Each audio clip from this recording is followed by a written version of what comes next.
Paul.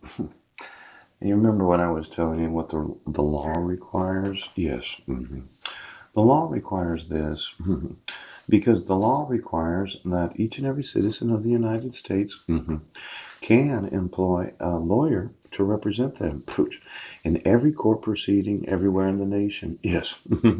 From the smallest traffic ticket to the worst crime ever imaginable. Oh.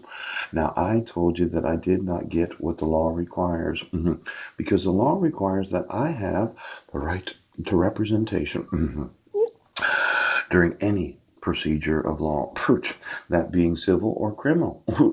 When you don't give me notice and an opportunity to be heard, you obstructed every person's right to practice law in this nation that happens to have to belong to every bar association.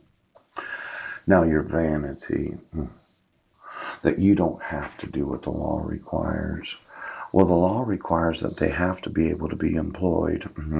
Now, you started with this court order in 2011. Oh, and you thought that you had the legal right to make the law look bad because then you reissued it in 2012 by minute order. Ooch. And then you thought you had the right to not enforce the requirements of law that when you have information of the allegation of domestic violence, that within 14 days the person has to be arraigned. Now, this county and Jefferson County, and to a large extent this state, has violated the employment rights of every attorney in every state of this great nation. Now, when I get to suing you in the sheriff's department for not enforcing the requirements of the law because you decided to ask Brent Basden, well, I can do this. And you in the police department said, well, we don't have to enforce the law when we know of a crime. You are getting sued.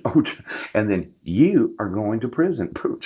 Now, I wanted every lawyer of the United States of America to know that when any employee of the law, law enforcement, judges, or politicians violate the opportunity for employment for every fucking lawyer in the United States, you're getting the wrath of God.